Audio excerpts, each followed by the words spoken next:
Welcome back to ADHD Whiskey. My name is Matt, and today we're scientists. We're experimental. We're experimenting with some bourbon whiskeys to see what happens when we proof them barrel-proof buggers down a little bit lower to a little bit of 107 proof town. Before we get started with this video, I want to thank our friends over at intotheam.com. Into the AM sells extremely comfortable and very nice clothing. They got t-shirts, they got underpants, they got hoodies and sweatshirts and long sleeves, underwear and outerwear, and just all the goods that make you feel goods. Currently over at intotheam.com, they're running a special on their basic tees, 3 for $45, and their graphic tees, like this one that says no bad days, their graphic tees on sale, 3 for $60.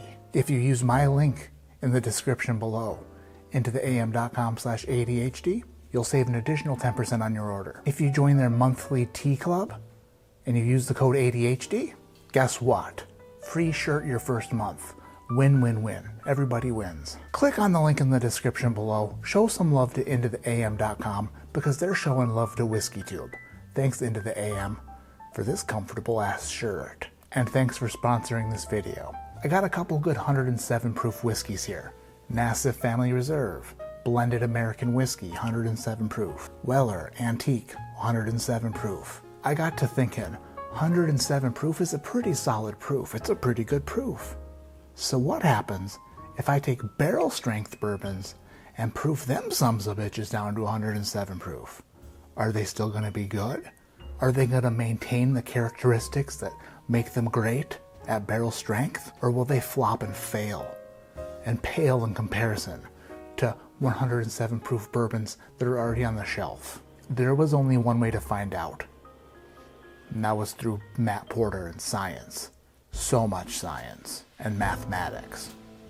It's a big word for me. First class, Massive Family Reserve. America is going in glass A because American whiskey. Boom. So smart. Next up is the other 107 proof bourbon. Factory. Unmodified. Weller Antique. America is going in glass B because I had to... That's not gonna work. That'll get edited out. Because I had to, because I had to bleep out what I just said I did to it. Makes total sense. Next up, Old Forester 150th Anniversary Batch 1. Got it in the sample bottle, already proofed down. America is going to go in glass C because I can't think of anything nice to say about that bourbon the way it came. Let's see if water helped. Next, Stag Jr. Batch 13 is going in D because I would imagine some people would say, don't do that to the Stag Jr. But I did. Last pour, Elijah Craig Batch A121. Elijah Craig 107 is going in E because I find Elijah Craig to be an excellent barrel strength bourbon. That's how I'll remember that. Now I mix them up. I don't know which one is which. I don't know which one is which. I don't know which one is which. Mixing them up around the head. That's a pretty sweet move. Over the top. I'm about to get started, but before I do, hit the subscribe button. If you haven't done that, leave a comment below before I even start. Which one of these do you think is going to be the best? First class. Ha. Swirl it. Twirl it. Get it spun up. Come on. Spin it, spin it, spin it. Spinny, spin, spin. Monica Lespinsky. Whew, just spinning it up. It's got a nice nose. Candy and pepper. A little bit of nut, maybe. Slight amount of anise. Let's have a taste of glass number 1.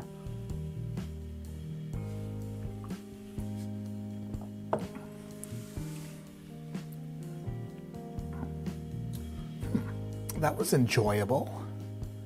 I liked that. That was sweet, candy and caramel, a little bit of oak. No joke. I liked that. I liked the first glass quite a bit. Second glass. The second glass, also nice nose. Also sweet. Cherry. Some licorice on there, some red licorice. A little bit of citrus on there. Nice nose, nice nose. Let's taste glass B. Wow. Okay. Second glass is pretty nutty. Coming through nutty. A little bit of a nut job. Interesting. Interesting. I think I like the first glass better than the second glass. Pretty sure. Glass number 3. That's different. This seems to have a little bit more of a rye forward nose. Nice and rye-like. It's kind of what I like. Nose on this is really nice. This nose is a little bit brighter than the second glass. Maybe even a little bit sweeter, even though the second glass smelled pretty sweet. Oh, like one of those chocolate oranges, maybe. Like one of the chocolate oranges that you get for Christmas. Maybe one of those. Doesn't smell like that, kinda. All right, down the hatch. Glass 3.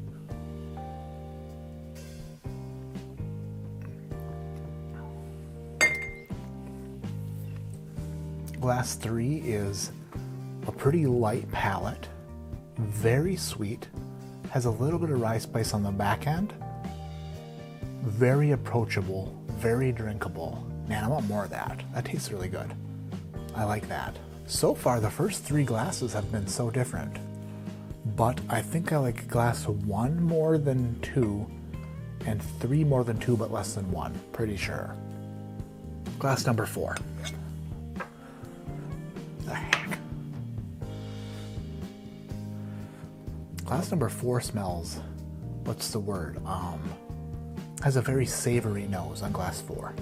It smells like jerky. What the heck? It smells like friggin', it doesn't quite smell like a Slim Jim. Maybe more like a Fat Jim. I know a few Fat Jims. Almost briny a little bit, like some salt. A little bit of leather, tobacco. Interesting nose. I don't know what this is, but it's really interesting. So, down the hatch. Let's see what it tastes like.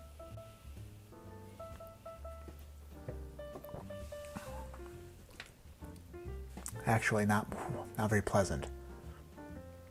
That is a little bit of bitter oak, a little bit of cinnamon. It's like baking spices and bitter oak in one note all the way back. Didn't coat the mouth very well, not very oily, and leaves a lot to be. That one's my least favorite so far. That was pretty bitter, not great. Ugh. Maddie don't like. Bleh. Glass number 5. Sweet cherries, vanilla and cherries. Nice. Chocolate covered. It's like a chocolate cherry chip ice cream. Vanilla, just sweetness. Just sweetness. I like this. Oh. If glass number 5 and glass number 4 ever got into a disagreement, glass number 5 would kill glass number 4 with kindness. And also just because it's better. It would destroy it with being better and kindness. And it would stab it in its throat with kindness.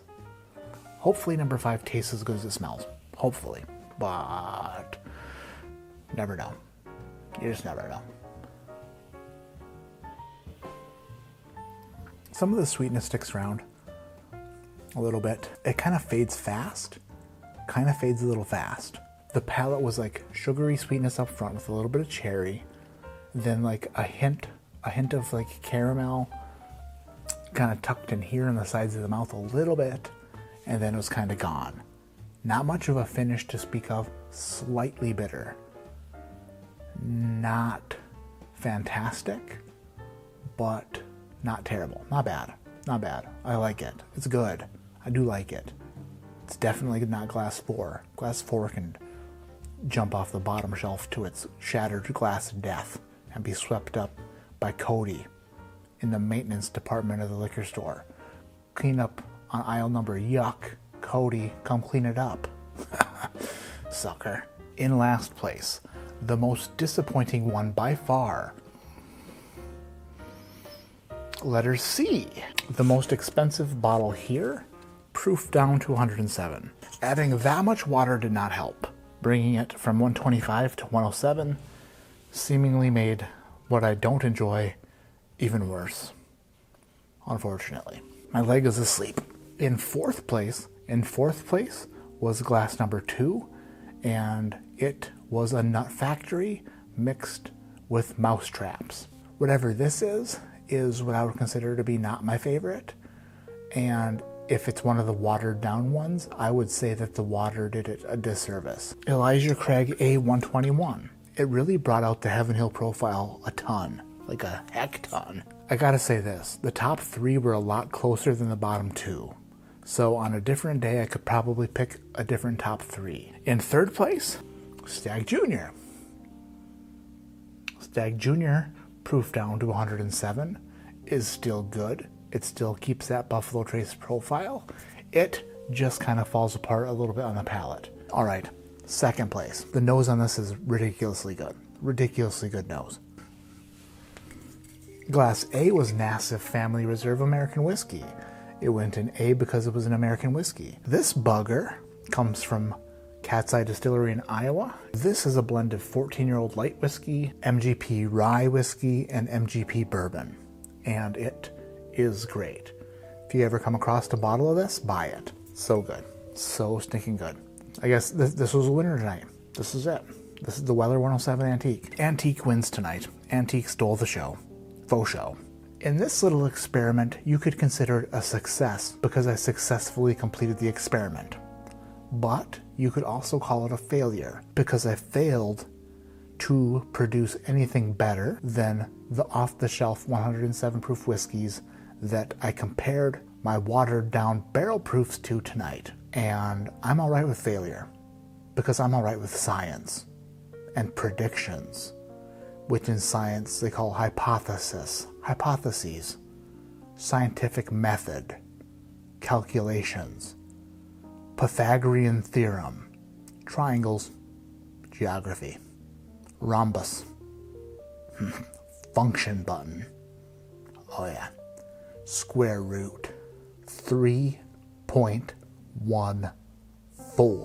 My name is Matt, this is ADHD Whiskey, and like I always say, keep your head in the clouds, but your mind on experimenting, whether it is in the bed or with your bourbon, because you never know what you're gonna like until you try it.